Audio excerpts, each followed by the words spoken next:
Hi guys, how are you? कैसे हैं आप लोग? Hope so you all are good and fine. So guys, आज हम लोग पढ़ेंगे revision class for consolidation of accounts part 2। As you all know कि पहली क्लास मैं ऑलरेडी आपको दे चुका हूं। एंड जिन बच्चों ने पहली क्लास नहीं देखी है, प्लीज़ सेकंड क्लास नहीं देख सकते आप, आपको समझ ही नहीं आएगा। तो इसलिए पहले क्लास नंबर 1 देखिए, उसके बाद आपने क्लास नंबर 2 पे आना है बेटा, राइट? चलिए, तो क्लास 1 में मैंने क्या पढ़ाया था, पहले मैं उसको रिवाइज करा देता हूँ और फिर उसके बाद आज हम क्या पढ़ेंगे उसको भी हम लोग डिस्कस करेंगे। ठीक है जी? ठीक है सर। देखिए, क्लास 1 में ना मैंने आपको बताया था कंसोलिडेशन में how to draw consolidated balance sheet. अब कंसोलिडेटेड बैलेंस शीट कैसे बनाई जाती है उसके लिए हमने कुछ रूल्स पढ़े थे। रूल नंबर 1 अगर आपको याद हो तो हमने सबसे पहले क्या निकालना था, percentage of hold. Rule number 2 में हम चेक करते हैं कि माइनॉरिटी है या नहीं।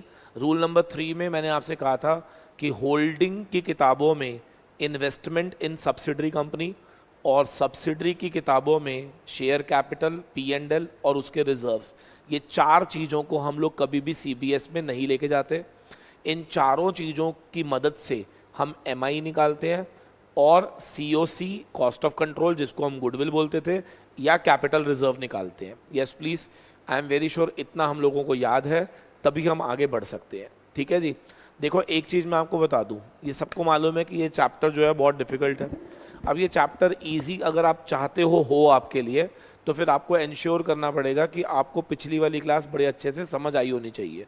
ठीक है? और उस पर अगर मैंने कोई क्वेश्चन पूछे थे तो वो आपको रिप्लाई भी किए होने चाहिए थे। ठीक है जी? ठीक है सर। चलिए चलते हैं ज़रा आज क्लास नंबर 2 पे। तो क्लास नंबर 2 में आज हम लोग क्या पढ़ेंगे वो मैं थोड़ा सा आपको ब्रीफ कर देता हूँ। एक तो हम आज 2 एडजस्टमेंट पढ़ेंगे बेटा, ठीक है? और कुछ बहुत इम्पॉर्टेंट पोर्शन मैं आपके साथ डिस्कस करूँगा, जो कि मतलब समझ लो सबसे इम्पॉर्टेंट वही है जो हम आज पढ़ने जा रहे हैं। ठीक है जी? ठीक है सर। आइए देखते हैं ज़रा, स्टार्ट करते हैं with a very small question. And आज जब मैं क्वेश्चन लिखूंगा तो आप चेक करना कि उसमें नया क्या है। ठीक है? मान लेते हैं कि बैलेंस शीट दी हुई है मुझे 31 मार्च 2021 की। ठीक है बेटा? और H लिमिटेड और S लिमिटेड, H और S limited, fix assets, current assets, investments. Investments में लिख दीजिएगा 40,000 शेयर्स। फिक्स एसेट्स में लिख लीजिए 15 लाख, 5 लाख। करंट एसेट्स में 5 लाख, 2 लाख। और इन्वेस्टमेंट्स में लिख दीजिए 5 लाख। ठीक है सर? ठीक है जी। तो हमारे टोटल एसेट्स 25 लाख और यहाँ पर 7 लाख। ओके। और लाइबिलिटी साइड में आप लिख लीजिए, क्योंकि एक ही क्वेश्चन आपको मालूम है मैं लिखवाता हूँ, उसके बाद तो सारा कुछ हम इसी क्वेश्चन में ही सीख लेते हैं, है ना? 10 रुपये ईच है। यहाँ लिखेंगे 10 लाख, यहाँ लिखेंगे 5 लाख, फिर लिखेंगे रिजर्व, P&L, चलो P&L हटा देते हैं, करंट लाइबिलिटीज। ठीक है? जनरल रिजर्व इसका यहाँ पर है 8 लाख, करंट लाइबिलिटी है इसकी 7 लाख। ठीक है? तो ये 25 हो गया हमारा। और जनरल रिजर्व आप नोट कर लीजिए 2 लाख रुपए। ठीक है जी? ये क्वेश्चन हमें गिवन है। अब इस बार पहली बार मैं कुछ एडजस्टमेंट्स यूज करूंगा, बड़े ध्यान से देखना है उन एडजस्टमेंट्स का रोल क्या होगा। कहते हैं H लिमिटेड ने एक्वायर करा था shares in S limited on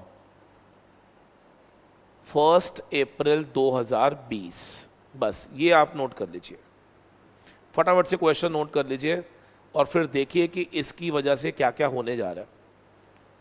एक और चीज लिख लेना, balance of reserve as on 1 April 2020 40,000 rupees था इन S लिमिटेड।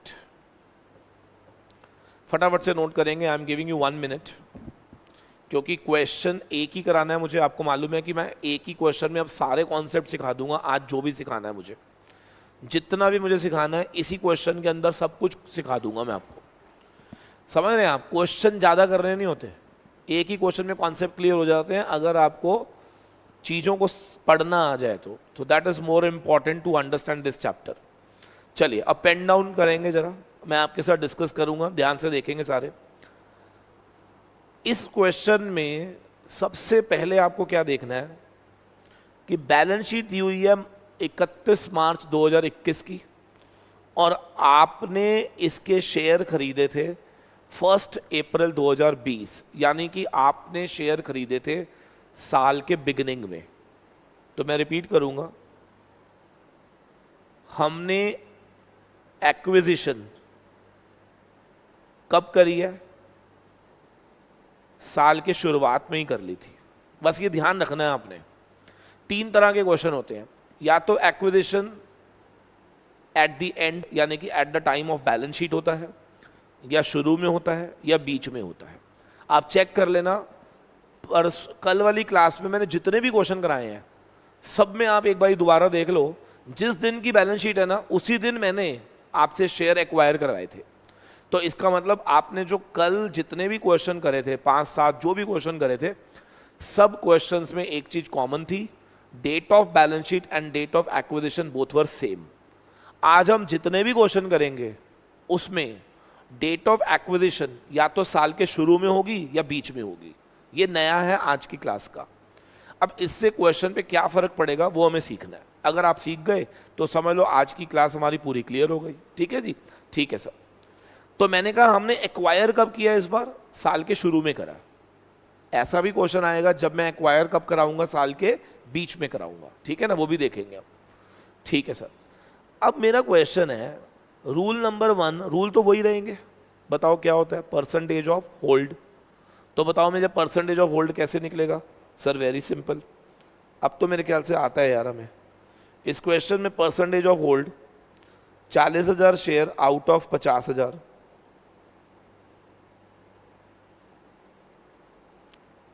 इंटू 100, तो मेरा परसेंटेज ऑफ होल्ड कितना बना? 80%।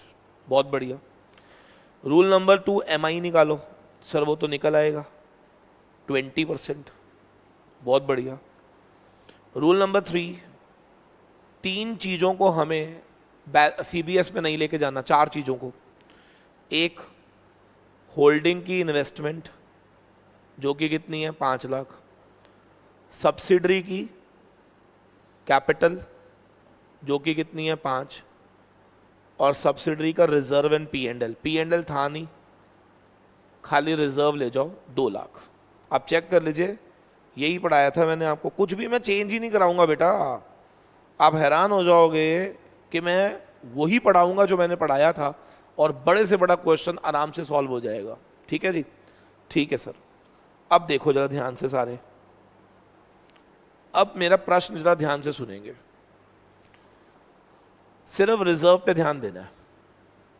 आप साल के शुरू में आए थे और ये रिजर्व क्या साल के एंड का दिया हुआ है? Yes sir. मेरा प्रश्न है, जब आप आए थे तब कितना रिजर्व था ये बताओ। तो ये गिवन है, बैलेंस ऑफ रिजर्व 1 अप्रैल जब हम आए थे कितना पड़ा हुआ था? 40। ठीक है, तो अब इसको 2 हिस्सों में डिवाइड कर लो। जब मैं आया था तो पहले से कितना पड़ा हुआ था? 40। क्या मैं ये मान लूं कि 1,60,000 क्या मेरे आने के बाद आया होगा? बिल्कुल, बिल्कुल क्लियर है। जब मैं आया था तो कितना पड़ा हुआ था पहले से? 40। आज कितना है? 2। तो मेरे आने के बाद कितना आया होगा? 1,60,000। क्या सबको क्लियर? Yes sir. बस कौन मुझे बताएगा इन दोनों में से किसके लिए हमने एफर्ट नहीं करा? जब मैं आया और पहले से 40 पड़ा हुआ था, इसको बोलते हैं प्री एक्विजिशन। क्या बोलते हैं? Pre acquisition. और जब मैं आया और उसके बाद जो कमाया गया वो सब क्या था? Post acquisition. समझ आ गया? तो इसका मतलब अगर डेट ऑफ बैलेंस शीट और डेट ऑफ एक्विजिशन सेम नहीं है तो उसमें एक एडिशनल कॉन्सेप्ट आएगा जो अब आज हम सीख रहे हैं, that is pre post. Come on, क्या कॉन्सेप्ट आएगा? प्री पोस्ट, सारे बोलेंगे क्या कॉन्सेप्ट आएगा, प्री पोस्ट, क्लियर है, यस सर। अब मेरा क्वेश्चन को ध्यान से समझना है, मुद्दा ये है कि इनमें से कौन सा प्रॉफिट ऐसा था जो एफर्टलेस आया है, एफर्टलेस, बच्चा कहता है सर प्री वाला, ये हमने एफर्टलेस, क्योंकि हमने मेहनत नहीं करी थी, जब हम आए थे तो पहले से पड़ा हुआ था, वेरी गुड, तो इसको बोलते हैं कैपिटल नेचर।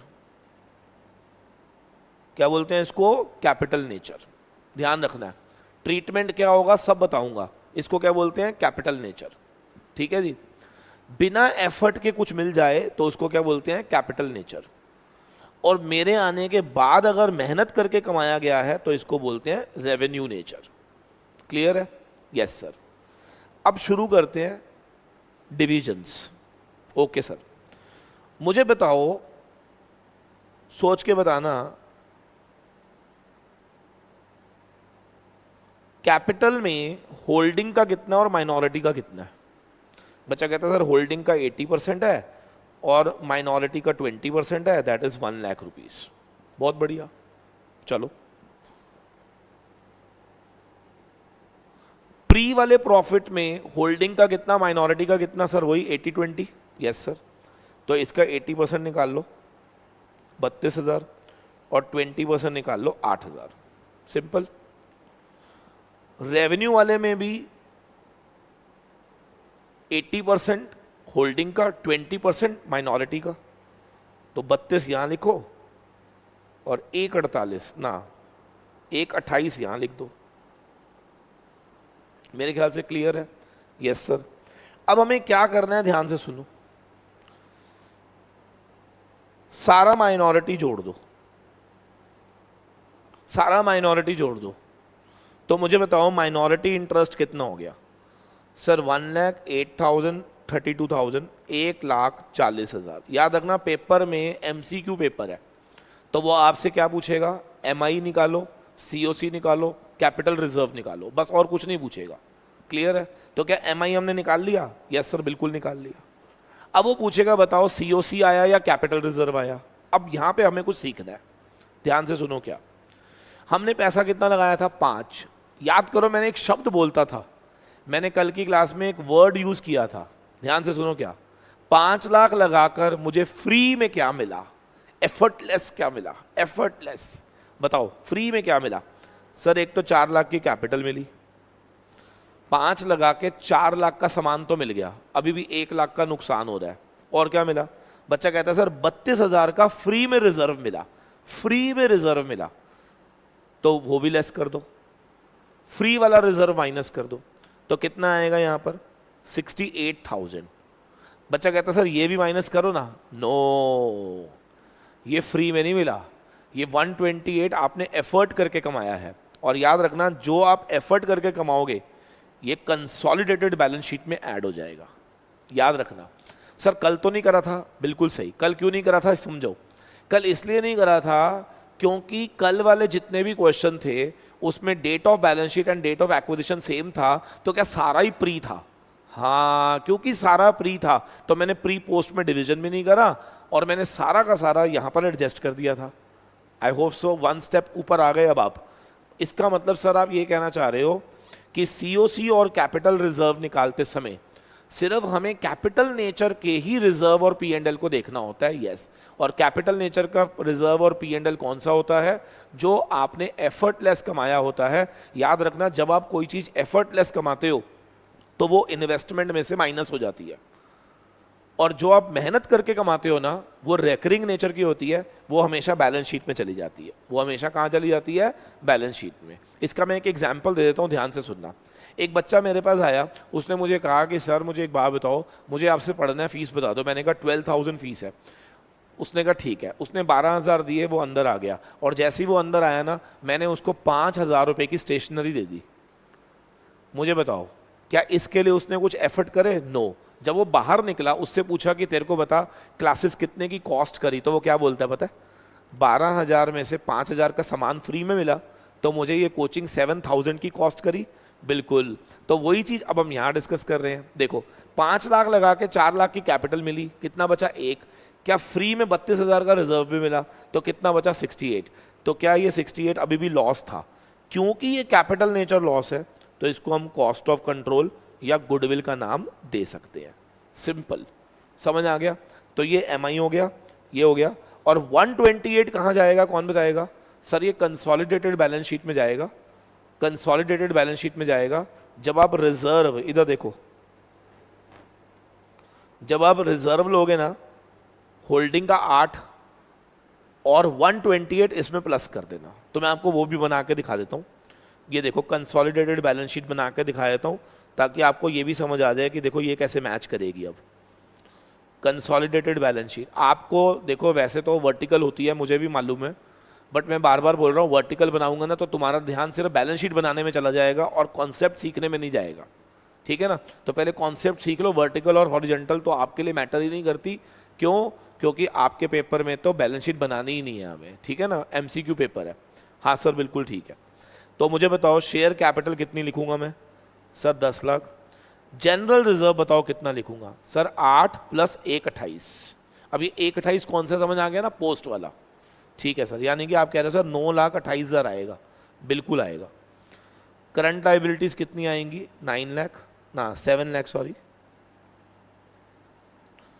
माइनॉरिटी इंटरेस्ट हमने निकाल लिया था, चेक करो कितना आया था,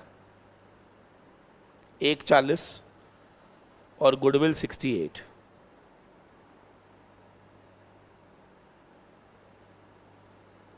गुडविल कितनी आई थी? 68।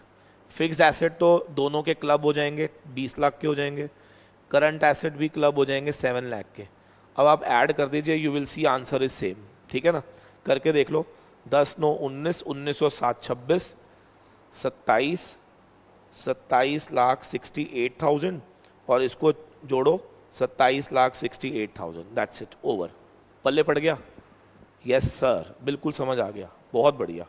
तो मेरे ख्याल से एक चीज़ तो हमें क्लियर हो गई अब, और वो क्या कि जब भी हमें सीपीएस ड्रॉ करना होगा और अगर आपने एक्वायर पहले ही कर लिया था साल के, तो उसमें कुछ पोर्शन प्री और कुछ पोर्शन क्या बनेगा? पोस्ट।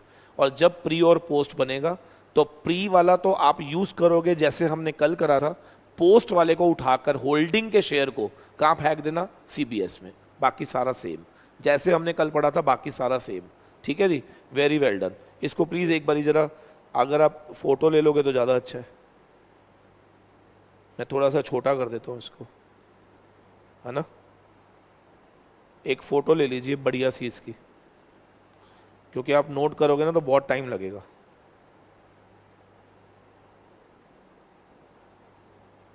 फ़ोटो खींचनी है बस आपने। ठीक है जी, चलो बहुत बढ़िया। तो हमने आज जो पहला क्वेश्चन करा उसमें हमने देखा कि आपने शेयर को एक्वायर क्या साल के शुरू में ही कर लिया था। यस। चलो अब थोड़ा सा आगे की ओर बढ़ते हैं। ठीक है, थोड़ा सा आगे की ओर बढ़ते हैं। लिखो जरा अगला क्वेश्चन लिखना सबने। क्वेश्चन तो मैंने पहले ही बोला मैं चेंज ही नहीं करूंगा, है ना? तभी तो मजा आएगा, क्योंकि हमारा ध्यान फिर किस पे रहेगा? कॉन्सेप्ट्स पे रहेगा। ठीक है जी, क्वेश्चन पूरा सेम है। क्वेश्चन पूरा सेम है। इसमें थोड़ा सा चलो मैं चेंज ये करूंगा कि जब आप आए थे ना 1 अप्रैल को, उस दिन रिजर्व का बैलेंस था 1 लाख। पहले मैंने 40,000 लिखवाया था, तो प्रैक्टिस के लिए मैं इसको 1 लाख ले रहा हूँ। ठीक है, अब इसमें मैं कुछ ऐड भी कर रहा हूँ, ऐड भी करूंगा। ठीक है, ध्यान से देखना मैं क्या ऐड करूंगा, सुनो ध्यान से। सपोज करंट एसेट्स ऑफ, या ऐसे लिखो, debtors of H limited includes 20,000 receivable from S limited. किसी को कुछ याद आ रहा है? कल की क्लास में मैंने ये एडजस्टमेंट आपको सिखाई थी। इसको हम क्या बोलते थे? Mutual dates. क्या बोलते थे? Mutual dates, common dates. और मैंने क्या कहा था? कुछ नहीं करना होता, पूरी कंसोलिडेटेड बैलेंस शीट पहले बना लो, एंड में क्या दोनों में से 2020 माइनस करना होता है, डेटर में से भी और क्रेडिटर में से भी, और इसकी जर्नल एंट्री भी बताई थी मैंने, creditor debit to debtor with any amount जो कि कॉमन पाया जाएगा inter company owings between holding and subsidiary. Clear है? यस सर, सर हमें याद है। तो I am giving you 1 minute, इस क्वेश्चन को हमें ट्राई करना है, सारा सेम है, सिर्फ एक एडजस्टमेंट एक्स्ट्रा है, और ये अमाउंट मैंने कर दिया है 1 लाख। ठीक है, so I am giving you 1 minute, फटाफट से करके दिखाएंगे। चलो आइए देखिए जरा,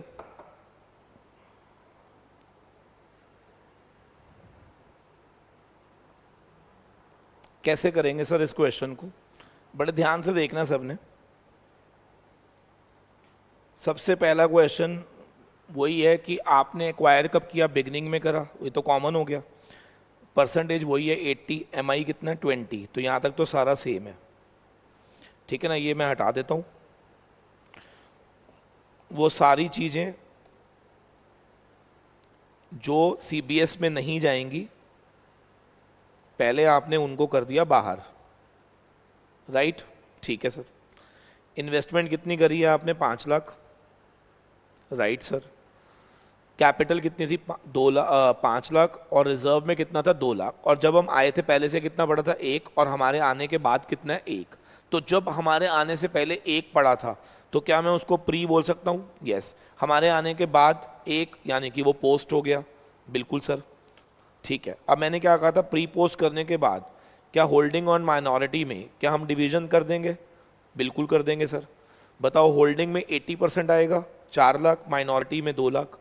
होल्डिंग 80, माइनॉरिटी 20, होल्डिंग 80, माइनॉरिटी 20। मैंने 80-20 की रेशो में ये पूरा डिवाइड कर दिया। ठीक है सर। अब क्या करना है, सुनो ध्यान से। अब लॉ कहता है कि तू क्या कर, पहले सारा माइनॉरिटी प्लस कर ले, सारा माइनॉरिटी क्या कर ले? प्लस कर ले। तो कितना आएगा? 140। एक बात याद रखना, माइनॉरिटी को प्लस करते समय प्री पोस्ट मैटर नहीं करता। प्री पोस्ट मैटर करता है सिर्फ कब? जब हम सीओसी या कैपिटल रिजर्व निकालते हैं। ठीक है जी, ठीक है सर। अब मुझे बताओ, आपने पैसा कितना लगा रखा है? 5। बदले में फ्री में क्या मिला? मेरे शब्दों पे ध्यान दो, फ्री में क्या मिला? सर फ्री में एक तो हमें कैपिटल मिल गई, और एक बैठे बिठाए हमारे को 80,000 का रिजर्व मिला। बहुत बढ़िया। तो क्या 20,000 रुपये का अभी भी लॉस है? यस। तो ये जो लॉस है ये कैपिटल नेचर का है, तो इसलिए इसका नाम क्या रखा हमने? गुडविल। और ये 80,000 रुपये क्या डायरेक्ट सीबीएस में ट्रांसफर हो जाएगा, कंसोलिडेटेड बैलेंस शीट में चला जाएगा? बिल्कुल सर। हो गया क्वेश्चन खत्म। बस सर, और क्या? गुडविल के बदले में कितना लिख दोगे आप? 20,000। इधर देखो जरा सारे, हम यहाँ पे क्या बनाएंगे? कंसोलिडेटेड बैलेंस शीट बनाएंगे। गुडविल के बदले में कितना लिखेंगे? 20,000।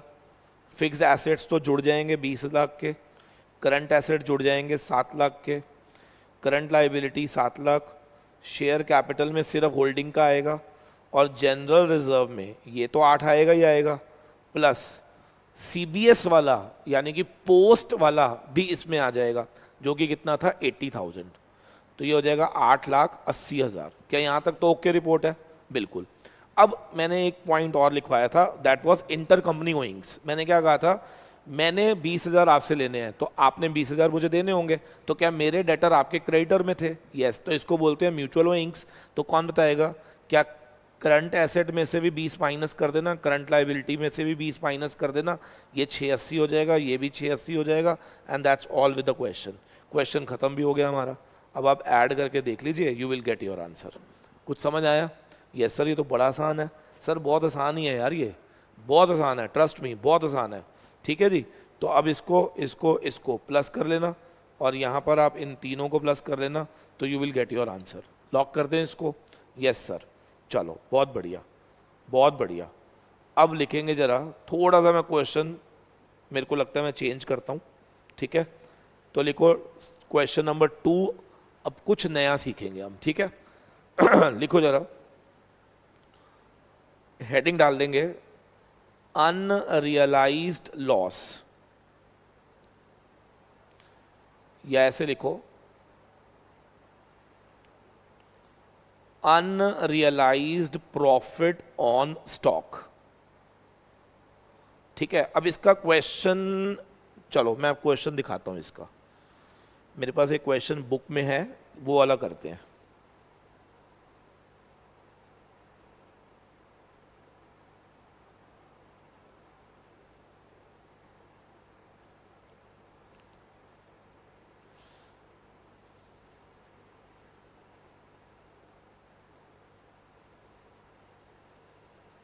चलो आओ, ये क्वेश्चन करेंगे हम। ठीक है जी, थोड़ा सा बड़ा कर देता हूं मैं आपको। आपको बड़ा कैसे करूंगा, मतलब क्वेश्चन को लल्लुओ, आओ देखते हैं जरा। ठीक है, एक एक चीज बड़े ध्यान से देखनी है। कॉपी पेन बंद कर दीजिए, पहले तो कॉपी पेन बंद कर दीजिए, क्योंकि मैंने ही कराना है। ठीक है, और मैं ही आपको सिखाऊंगा हर चीज। ठीक है, ध्यान से देखेंगे। एडजस्टमेंट का नाम है अनरियलाइज्ड प्रॉफिट ऑन स्टॉक। ये एडजस्टमेंट का नाम है बेटा। ठीक है जी, क्या होता है ये, क्यों होता है, ये सब पढ़ेंगे हम। ठीक है, ये सब समझेंगे, आराम से समझेंगे। देखिए, जितनी भी एडजस्टमेंट्स दी होती है ना नीचे, जितनी भी नीचे एडजस्टमेंट्स दी होती हैं, हमें ये पता होना चाहिए कि वो एडजस्टमेंट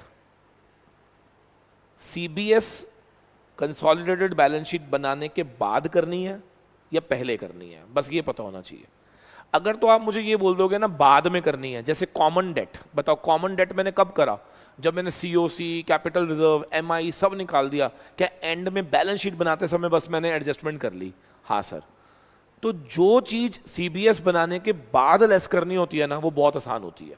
ठीक है, तो मैं आपको बताना चाहूंगा कि अनरियलाइज्ड प्रॉफिट ऑन स्टॉक, ये भी हमें आफ्टर सीबीएस, मतलब पहले पूरी बैलेंस शीट बना लो, उसके बाद इसका एडजस्टमेंट हमें करना होता है। ठीक है जी, ठीक है सर। आइए देखते हैं। कहते हैं ए लिमिटेड ने एक्वायर करा ऑल द शेयर्स। अब पहले मुझे बताओ ऑल द शेयर का क्या मतलब है? सर ऑल द शेयर का मतलब है कि ये 100% सब्सिडरी कंपनी है। बिल्कुल सही। कितने में एक्वायर करा? 1,05,000 रुपए में करा, ऑन 1 अप्रैल 2016, यानी कि साल के शुरू में कर लिया। और बैलेंस शीट दी हुई है 31 मार्च 2017। तो मेरे ख्याल से ये तो समझ आ गया कि इस क्वेश्चन में प्री पोस्ट का चक्कर पड़ सकता है। मैंने क्या बोला? प्री पोस्ट का चक्कर पड़ सकता है। ठीक है जी, वी विल सी पड़ेगा या नहीं पड़ेगा, वो हम चेक करेंगे। ठीक है, ठीक है सर। अब वो क्या कहते हैं कि हमारे पास फ्री होल्ड प्रीमाइसेस, मशीनरी और इन्वेस्टमेंट दी हुई है, करंट एसेट में स्टॉक, डेटर, कैश सब दिया हुआ था। ठीक है, शेयर कैपिटल दिया हुआ था, रिजर्व एंड सरप्लसेस दिया हुआ था एज ऑन 1 अप्रैल 2016। आराम से देखेंगे, जनरल रिजर्व जो भी दिया हुआ था ये 1 अप्रैल 2016 यानी कि शुरू का ही दिया हुआ है। और नीचे सरप्लस दिया हुआ है 90 और 36, क्रेडिटर्स दिए हुए हैं। ठीक है, ये सब डाटा हमें गिवन है। ओके, नीचे दो एडजस्टमेंट्स लिखी हुई हैं, पढ़िए। Creditor of A limited include 5,000 due to B limited. मतलब ए के क्रेडिटर में 5,000 ऐसे थे जो उसने बी को देने थे। क्रक्स ऑफ द स्टोरी, क्या ये म्यूचुअल डेट्स हैं, कॉमन ट्रांजैक्शन? क्या ये हम एंड में देख लेंगे, बिल्कुल। ठीक है, और ये डेटर क्यों बनाए गए थे? क्योंकि आपने रॉ मटेरियल खरीदा था कंपनी से। ठीक है, for purchase on which the latter company made a profit of 1,000, जिस पर दूसरी कंपनी ने 1,000 रुपए का क्या कमाया था? प्रॉफिट भी कमाया था। ठीक है सर, मैंने आपको 5,000 देने हैं, आपने मुझसे 5,000 लेने हैं। ठीक है, और ये लेन देन क्यों हो रहा है? क्योंकि मैंने आपसे माल लिया था और बाद में पता चला था कि उस 5,000 के अंदर आपने मुझसे क्या कमाया था? 1,000 रुपए का प्रॉफिट कमाया हुआ था। ठीक है सर, ठीक है। फिर वो कहता है कि ये जो हमने 5,000 का माल लिया था ना, उसमें से 3,000 का माल ऐसा था जो अभी भी अनसोल्ड है। अनसोल्ड स्टॉक, यानी कि मैंने आपसे कुछ माल लिया था और उसमें से अभी भी कुछ पोर्शन क्या है? अनसोल्ड है। ठीक है, आपको कंसोलिडेटेड बैलेंस शीट बनानी है, सिंपल। तो मेरे साथ एक एक करके स्टेप्स पहले समझेंगे।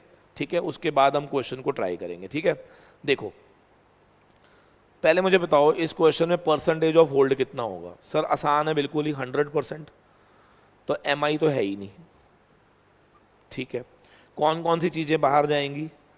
सर इन्वेस्टमेंट, बिल्कुल सही, और ये होल्डिंग कंपनी की इन्वेस्टमेंट। और सब्सिडरी कंपनी का क्या क्या बोला था मैंने? एक तो कैपिटल, कैपिटल कितनी है? 45,000। जनरल रिजर्व कितना है? 2,000। सरप्लस कितना है? 36,000। एस लिमिटेड का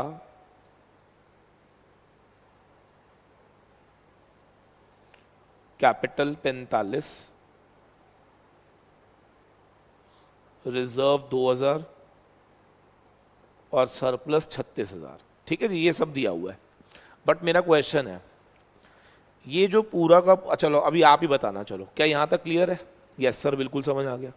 अब जो मैं पूछूंगा उसका जवाब देना। हम कब आए थे साल के शुरू में? जब हम आए थे तो उस समय रिजर्व कितना पड़ा था ये बताओ।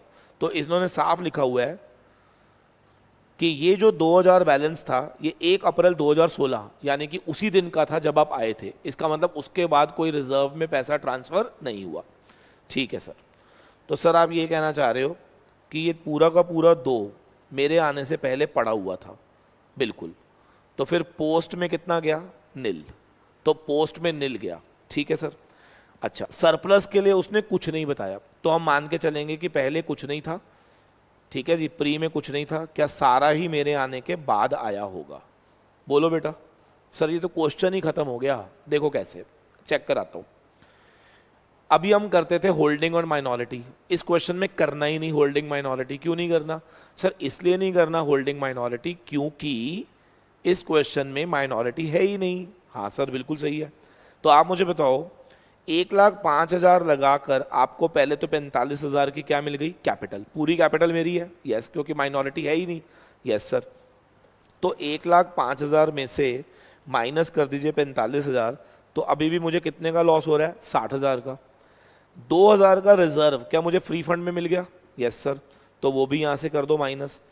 तो कितना बचा? 58,000। कितना बचा? 58,000। तो मेरा क्वेश्चन है, पोस्ट ये जो सरप्लस था क्या वो माइनस होगा? नहीं, क्योंकि ये फ्री का नहीं था, मेरे आने के बाद आया। तो मेरी मेहनत है इसके अंदर।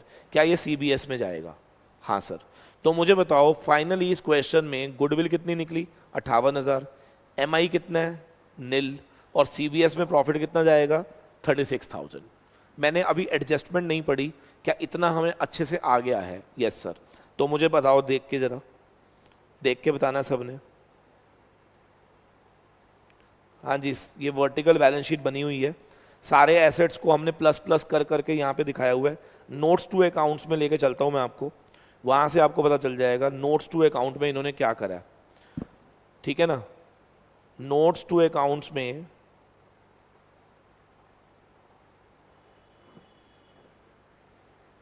एक बार ध्यान से देखेंगे, हमने गुडविल कितनी निकाली थी बेटा? 58,000। मुझे बताओ गुडविल टैंजिबल है या इनटैंजिबल? इनटैंजिबल। तो देखो फिक्स एसेट्स के अंदर, इनटैंजिबल के अंदर क्या 58,000 हमारा आ गया? Yes sir. यहाँ तक क्लियर? बिल्कुल सही है सर। अब मेरा अगला क्वेश्चन, जो 36,000 का हमारा पोस्ट वाला प्रॉफिट था वो मैंने क्या कहा था? सिंपली सीबीएस में ले जाना, यही बोला था। तो देखो नोट्स टू अकाउंट्स में वो दिख रहा होगा आपको। ये देखो नोट्स टू अकाउंट में पहले से हमारे पास कितना पड़ा था? 90। और ये पूरा का पूरा 36 यहाँ आ गया। कितना हो गया? 126। क्या यहाँ तक क्लियर? Yes sir. अब मैंने क्या कहा था? म्यूचुअल डेट कितना है? 5,000 का, क्योंकि क्रेडिटर में 5,000 था तो डेटर में भी 5 था। तो क्या वो भी माइनस हुआ होगा? यस। तो ये देखो म्यूचुअल डेट 5,000, ट्रेड पेबल में से माइनस हुआ। Yes sir. और ट्रेड रिसीवेबल में से भी 5,000 माइनस हो गया। क्या यहाँ तक ठीक है? Yes sir. अब मुझे बताना है अनरियलाइज्ड प्रॉफिट ऑन स्टॉक का क्या मतलब होता है। बस अगर वो समझ आ गया तो कहानी खत्म। ठीक है जी। अब सुनो ध्यान से, लॉजिक सुनना है इसका। लिखो अनरियलाइज्ड प्रॉफिट ऑन स्टॉक। ठीक है, लॉजिक समझते हैं। ए ने बी को 5,000 का माल दिया। ठीक है, ओके। मेरा प्रश्न ध्यान से सुनेंगे, जब ए ने बी को माल दिया तो क्या 5,000 रुपए ए के लिए सेलिंग प्राइस था? बिल्कुल। और बी के लिए 5,000 क्या था? कॉस्ट, क्योंकि जिसने खरीदा वो तो इसको कॉस्ट बोलता है। यस, ठीक है। अब हुआ ये कि इसकी किताबों में स्टॉक, आप सबको मालूम है कि स्टॉक किस वैल्यू पे अपीयर होता है? कॉस्ट पे। ठीक है, तो इसने अपनी वैल्यू में 5,000 रुपए में स्टॉक दिखा दिया। अब इसमें से ना 2,000 का स्टॉक ऐसा था जो आपने बेच दिया। अब कितने का बेचा, चाहे 50,000 का बेचा, 1 लाख का बेचा, वो तो बात ही खत्म हो गई। रेस बिल्कुल सही। अब मेरा क्वेश्चन है, जब 5 में से 2 का बिका है तो कितना स्टॉक अनसोल्ड पड़ा हुआ है, ये बता दो। कितना स्टॉक अभी भी अनसोल्ड है in the books of B? Sir 3,000 का जो स्टॉक है वो अभी भी अनसोल्ड पड़ा हुआ है in the books of B. बड़े ध्यान से सुन लेंगे, बिल्कुल सही है सर। तो बी की किताबों में 3,000 रुपए का स्टॉक पड़ा हुआ था अनसोल्ड। बी की किताबों में 3,000 रुपए का स्टॉक क्या पड़ा हुआ था? अनसोल्ड पड़ा हुआ था। ठीक है, अब हम कंसोलिडेशन कर रहे थे। अब हम क्या कर रहे थे? कंसोलिडेशन। कंसोलिडेशन करते समय हमें पता चला क्या कि भैया इस पर तो ए ने प्रॉफिट कमाया हुआ है जो कि अनरियलाइज्ड है। अनरियलाइज क्यों है? क्योंकि बी से अभी आगे बिका ही नहीं। हाँ सर बिल्कुल सही है। तो मेरा क्वेश्चन जरा ध्यान से सुनेंगे। अगर मैं आपसे पूछूं व्हाट इज प्रॉफिट जो कि अनरियलाइज्ड था ऑन अनसोल्ड स्टॉक, क्या आप बता सकते हो? हाँ सर बिल्कुल निकाल लेंगे। बताओ कितना आएगा?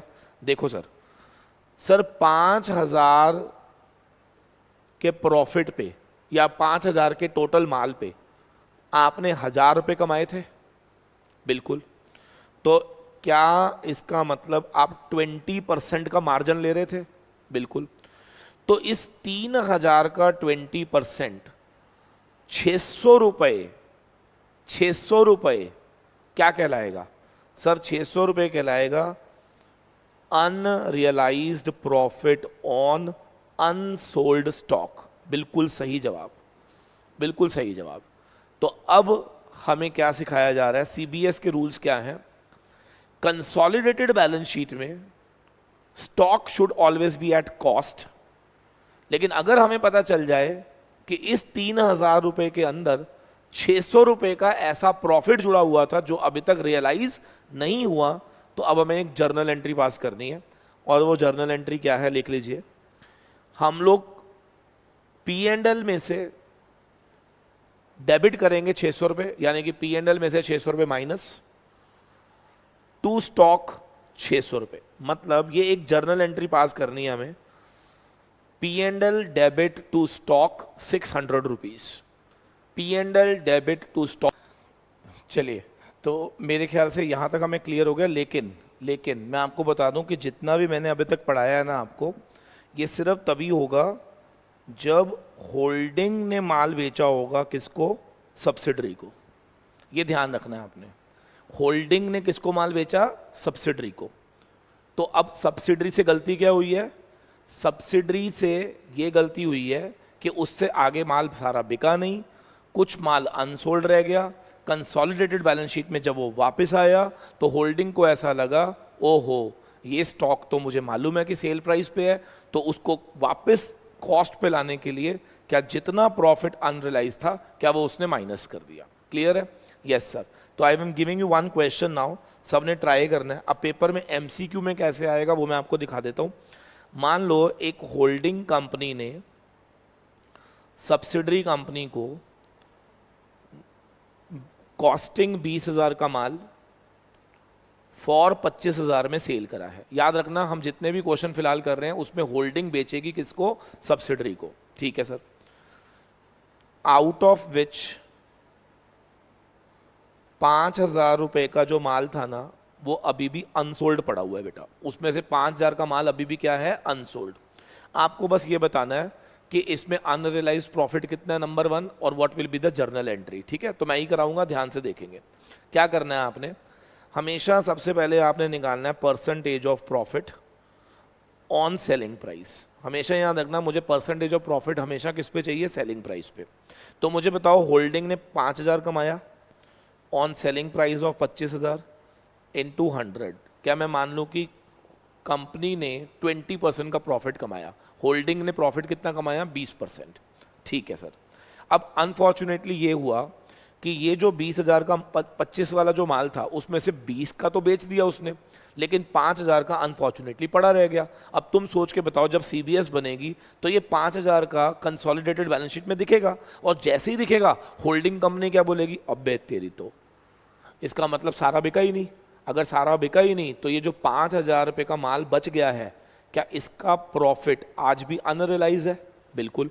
तो अब हमें क्या करना है, पी एंड एल डेबिट, कई बुक्स में स्टॉक रिजर्व भी लिखते हैं, आप लिख सकते हो, कितने से कैंसिल करना है? 20% ऑफ अनसोल्ड स्टॉक। ठीक है जी, कितना आएगा? 20% ऑफ अनसोल्ड स्टॉक, यानी कि 1,000 रुपये से ये एंट्री हम लोग पास कर देंगे। क्या सबको क्लियर हो गया जी? जल्दी बोलो। Yes sir. लो जी, फिनिश, डन। ठीक है सर, तो हमें सर ये पॉइंट समझ आ गया। सर इसमें लैंग्वेज बदल सकती है? हाँ सर, लैंग्वेज में थोड़ा सा डिफिकल्ट हो सकता है। लिखो अनदर क्वेश्चन। एच लिमिटेड ने एस लिमिटेड को गुड्स सोल्ड करी हैं 50,000 की, ठीक है, on which H limited made profit of 20% on cost price. ऐसे परेशान करेगा वो आपको, ठीक है। If out of stock of 50,000 10,000 अभी भी क्या है? अनसोल्ड। एंट्री बता, क्या होगी एंट्री, ये बताना है। तो अब देखो ध्यान से कैसे करना है। मैंने पहले ही बोला कई बार प्रॉफिट मार्जिन दे देगा, लेकिन मेरे किसी काम का नहीं है अगर वो किसकी टर्म्स में दिया हुआ है? कॉस्ट में, क्योंकि मुझे तो हमेशा किस में चाहिए? सेल प्राइस में। तो आप लिखा लो percentage of profit H limited का कितना था? 20% ऑफ कॉस्ट, यानी कि 1/5 ऑफ कॉस्ट, यानी कि 1/6 ऑफ सेल प्राइस, यानी कि सेल प्राइस का 1/6 उसका प्रॉफिट मार्जिन था। ठीक है, अब 1/6 ऑफ सेल प्राइस आ गया ना, बस खत्म हो गया। तो अनरियलाइज्ड प्रॉफिट 1/6 ऑफ 10,000 जो भी आएगा,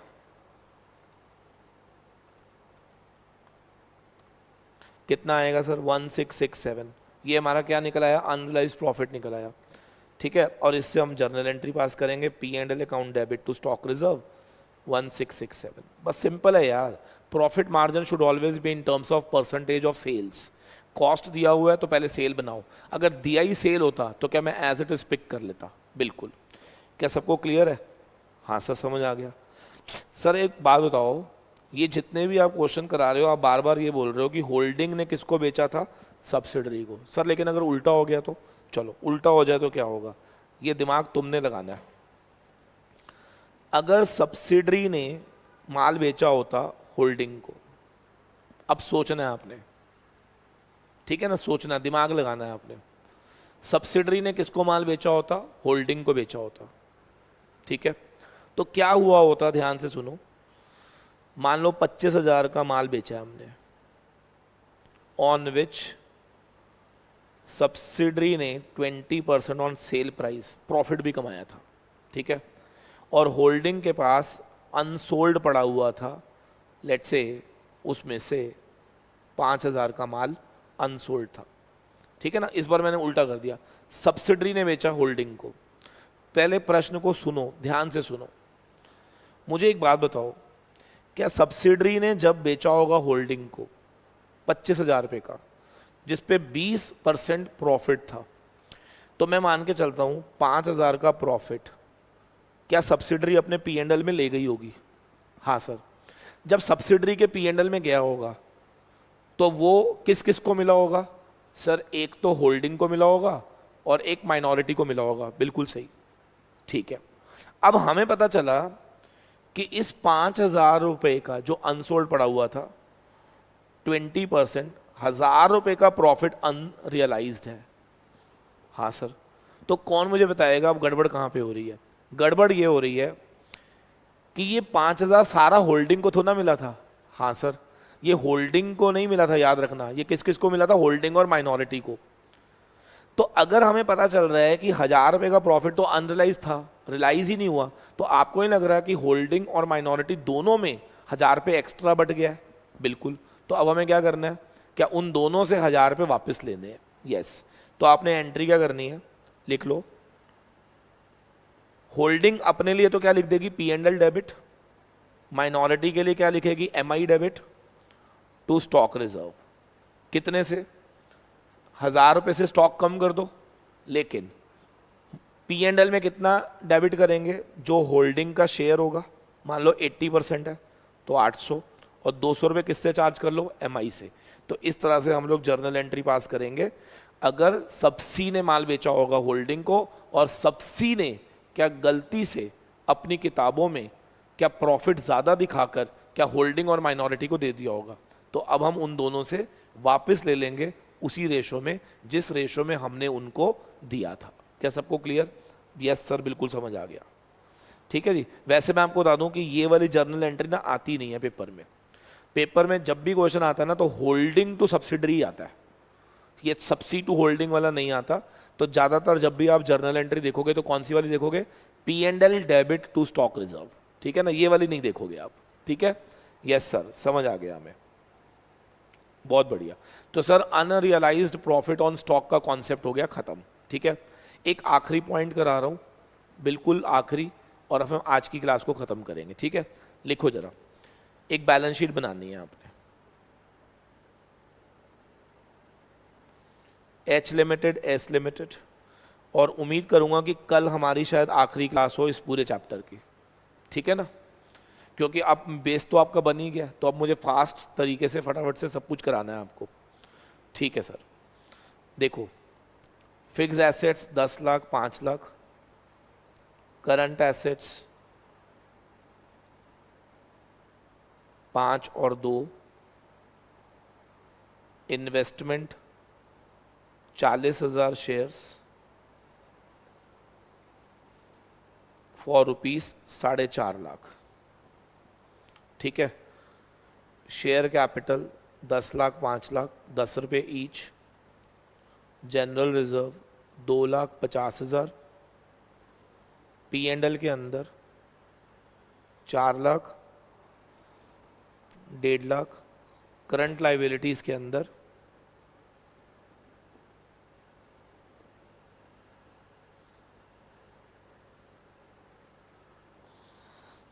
3.5 लाख एक हो गया, और यहाँ पे तो है ही नहीं। ठीक है जी, और ये बैलेंस शीट है 31 मार्च 2020 की, और आपने ज्वाइन किया था 1 अप्रैल 2019 में। ठीक है जी, एक छोटा सा पॉइंट एडजस्टमेंट लिखवा रहा हूँ, लिख लीजिए। As on date of joining, या यू कैन से जिस दिन हमने एक्वायर किया था, पी एंड एल में ऑफ एस लिमिटेड में डेबिट बैलेंस था 1 लाख रुपए का। डेबिट बैलेंस समझते हैं ना, लॉस था, यानी कि जब हमने ज्वाइन किया था तब पी एंड एल का डेबिट बैलेंस यानी कि लॉस था 1 लाख रुपए का। ठीक है जी, एंड जनरल रिजर्व में बैलेंस था 1 अप्रैल को 30,000 का। वेरी सिंपल क्वेश्चन, कहो तो मैं 2 मिनट में सॉल्व करा दूंगा, सामने देखना है बस आपने, फिर मैं आपको एक क्वेश्चन दूंगा आपके करने के लिए। ठीक है ना, ठीक है सर, देखो कैसे करेंगे इस क्वेश्चन को, सामने देखना, 2 मिनट लूंगा सिर्फ मैं आपके। पहला rule number 1, percentage of hold, बिल्कुल सही है सर। सर 80% आएगा, कैसे, 40,000 आउट ऑफ 50,000 इंटू 100, बहुत बढ़िया। माइनॉरिटी कितना हो गया सर, 20%। सर रूल नंबर 3 क्या है, सर होल्डिंग की इन्वेस्टमेंट,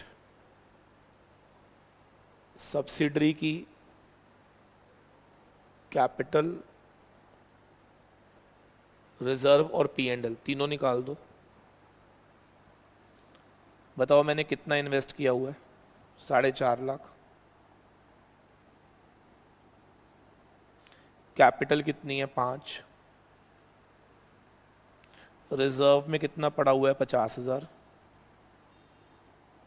पी एंड एल में कितना पड़ा हुआ है, 1.5 लाख। ठीक है जी, यस सर। जब मैं आया था पहले से कितना पड़ा था रिजर्व, 30,000। मेरे आने के बाद कितना आया 20,000। पी एंड एल का डेबिट बैलेंस था, डेबिट समझते हैं ना, लॉस था, तो लॉस का मतलब समझ रहे माइनस 1 लाख था।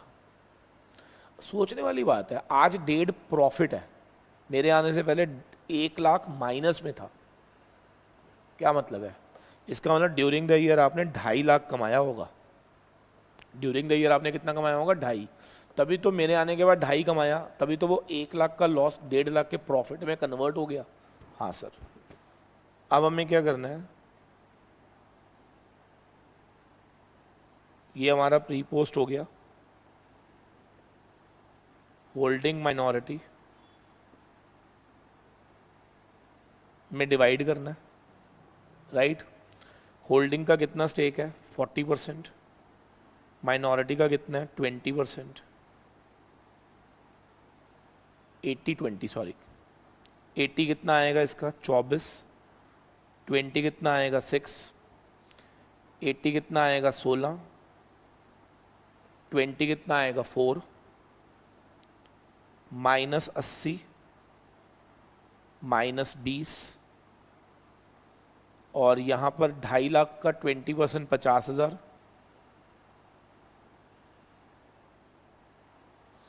और ये 2 लाख। कितना आसान हो गया ना? कर लोगे अब? हाँ सर कर लेंगे। बताओ माइनॉरिटी इंटरेस्ट कितना आएगा? Sir 1 lakh, 1,10, 1,60 -20, 1,40। Very good. COC निकालने के लिए 4 ये माइनस करो, रिजर्व 24 माइनस करो, और पी एंड एल का क्या है? ये माइनस में है ये, तो माइनस -80,000, तो ये क्या हो जाएगा पता है? +80,000 हो जाएगा। -80, तो दैट विल बिकम +80। पोस्ट वाला रिजर्व 16,000 कहाँ जाएगा? सीबीएस में। पोस्ट वाला पी एंड एल कहाँ जाएगा? सीबीएस में। वो हो जाएगा आपसे 4.5 में से 4 का माल फ्री में मिला, 50 बचा। 24 का माल फ्री में मिला, 36। 80,000 का लॉस लिया आपने, 1,16,000 गुडविल। सॉल्व कर लेना इसको एक बार, ठीक है जी। तो अगर पहले से लॉस पड़ा हुआ है तो वो कैसे देखते हैं वो मैंने आपको सिखा दिया। अब जाते जाते आई एम गिविंग यू 2 क्वेश्चंस, आपने करके दिखाने हैं बेटा। लिखो, करना जरूर बच्चे, है ना, करना जरूर है। पहला क्वेश्चन, एच लिमिटेड ने गुड्स सोल्ड करी for 50,000, out of which 10,000 unsold है। H limited made profit of 20% of sale price. Find out unrealised profit जिससे ये एंट्री पास की जाएगी। ठीक है जी, ये मेरा पहला क्वेश्चन है,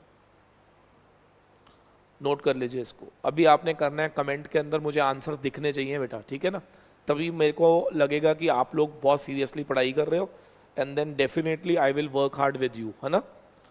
ठीक है, सेकंड क्वेश्चन लिखेंगे। पूरी बैलेंस शीट नहीं बनानी, ठीक है, जो बनाना है वो मैं आपको बता देता हूँ। इन्वेस्टमेंट में 45,000 शेयर्स हैं 6 लाख के, जो हमने साल के शुरुआत में करी है। बैलेंस शीट दी हुई है 31 मार्च 2020। अब तो आपको समझ ही आ गया होगा, फालतू की चीजें होती हैं बाकी सारी, है ना। शेयर कैपिटल दी हुई है 5 लाख, इसका रिजर्व दिया हुआ है 2 लाख, पी एंड एल दिया हुआ है 3। बाकी सारी इंफॉर्मेशन यूजलेस होती है, आप समझ रहे हो। ठीक है सर, एडजस्टमेंट है 1 अप्रैल 2019 जब आपने एक्वायर किया था। P&L का डेबिट बैलेंस था, डेबिट समझ रहे हैं ना, लॉस था 1 लाख से,